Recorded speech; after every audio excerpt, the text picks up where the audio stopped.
You know what, right? The dust is finally starting to settle on Crawford versus Brook. And, like, I expected Terence Crawford to win the fight. I had virtually no doubts he was going to win that fight. You know, I was fairly confident in picking him to win the fight. I did think he'd stop Kell Brook, but I thought he'd stop him late. I didn't envision Kell Brook getting stopped in 4 rounds and Terence Crawford blasting Kell Brook out of there. Now, I know he got Brook out of there quicker than Triple G did, and he got him out of there quicker than Spence did. It has to be said that this is a Kell Brook who has definitely seen better days. This is a Kell Brook who has not fought at welterweight in 3.5 years almost. So this was not a Kell Brook firing on all cylinders. That had to have been said. But just watching him in there and just seeing how vulnerable he is now. I was going to say just how kind of, far he's gone, but he's gone, like, in terms of his what's left is virtually gone. But how vulnerable he is, like the shot that Crawford hit him with, it was a right hand from the southpaw stance. It was timed very well, right? And I know Kell Brook and Terence Crawford embraced after the fight, and he said it was the timing of the shot. And they do say the shot you don't see coming is the one that hurts the most. But when I looked at that, and I watched it several times, I just thought to myself, right, if you're talking about the Kell Brook of 5 years ago, or even 2016 Kell Brook before he fought Triple G, had that same shot landed against that Kell Brook, and bear in mind that Kell Brook was tight at the weight too, would it have had the same effect? And I strongly don't think it would have. I think he would have felt it. I think he would have maybe saw some stars. But in terms of legs, doing the dance and him backing up into the ropes, I don't think that would have happened. And I suspect as well, I want to big up Devon Sinclair, who left a comment on my live stream.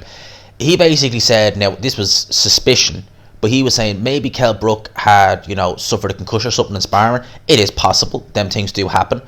But he also mentioned, that the weight cut might have had an effect. And I believe that was more so the reason, as well as Kell Brook not being in his prime anymore.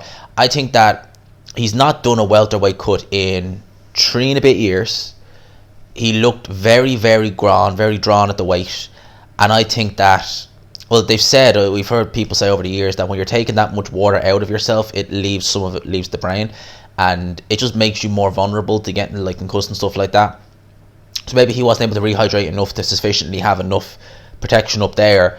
So shots that normally wouldn't have hurt him if this had been, say, a 154-pound fight, hurt him now.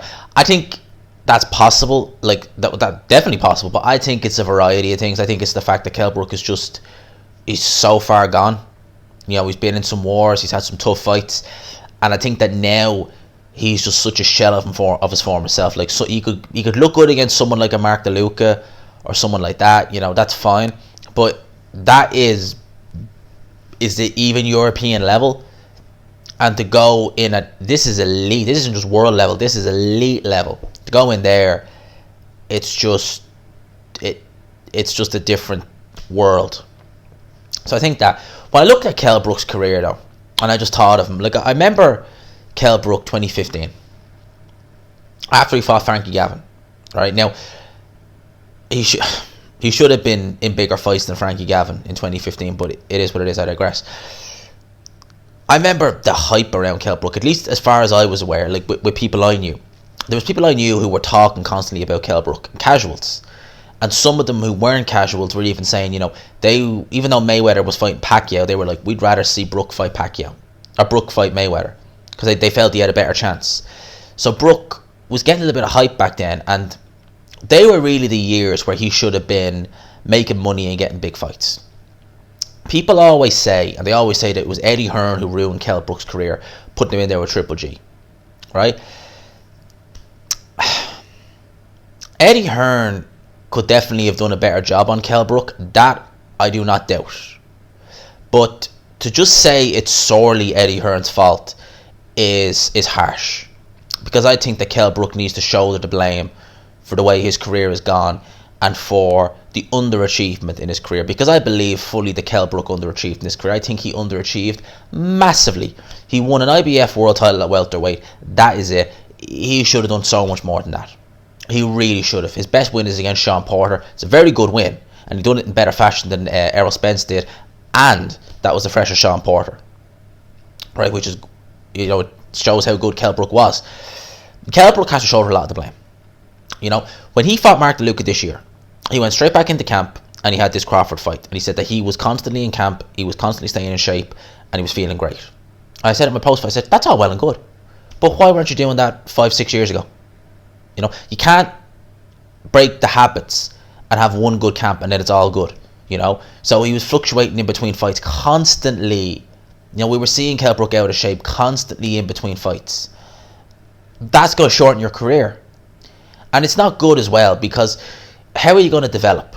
Because there's things Kell Brook does from a technical point of view that have never been refined. He's very upright.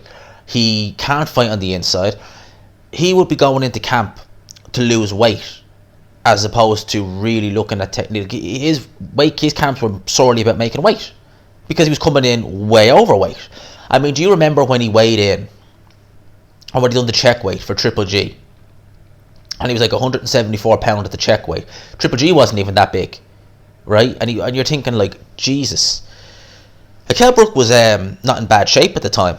I think that was 30 days out of the fight. So you're thinking to yourself, you're like, Jesus, like, what? How much weight does he actually take off to get down to welterweight? Like, that's nearly 30 pounds he was taking off. Had it been welterweight, obviously he didn't need to take off that much because it was middleweight. But you just realise, you're like, that's taken away from your career. That's taken away, like, your years. That's taken away your longevity in the sport by doing that. So Kell Brook, that's Kell Brook's fault. It's not Eddie Hearn's fault. It's Kell Brook's fault. So you have to look at him and say, you could have done more. You could have a longer career if you hadn't done all that. All right? And amongst other things as well that we've heard over the years. We won't get into that.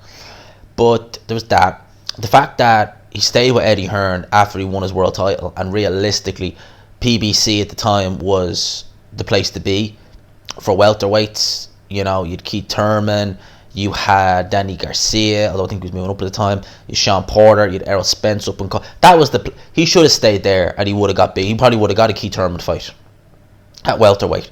So, in my opinion, Brook missed the ball by not signing with PBC and Al Heyman after he won the world title, because, as I said, he fought Kevin Bizier, Jojo Dan, Frankie Gavin. I mean, it's not a who's who, really, is it? I mean, Frankie Gavin being the best, I mean, that says it all. That sums it all up. So, there was that with Kell Brook. The Triple G fight, how that came about, lest we forget. Kell Brook was originally in negotiations to fight Jesse Vargas. Jesse Vargas was the WBO champion at welterweight at the time. Now, the money that was being floated around at the time, I believe, was in the 100k range. And I don't mean as in 100k. I mean I think it was like 500-600k. So, a payday nonetheless. But negotiations were breaking down for that fight. I forget exactly the reasons why. I know the money. I know Kell Brook wasn't happy with the money. I know that. I remember that being, like, publicised, that Kell Brook wasn't happy with the money. And then we get the announcement he's fighting Triple G for something like 4 million. Now, here's the thing, right? Eddie Hearn offered that fight to Kell Brook. Kell Brook didn't have to take it. It wasn't like Eddie Hearn put a gun to his head and said take it. Lest we forget, after he fought Kevin Bizier in March of that year, he openly said he'd be up for a fight with Golovkin.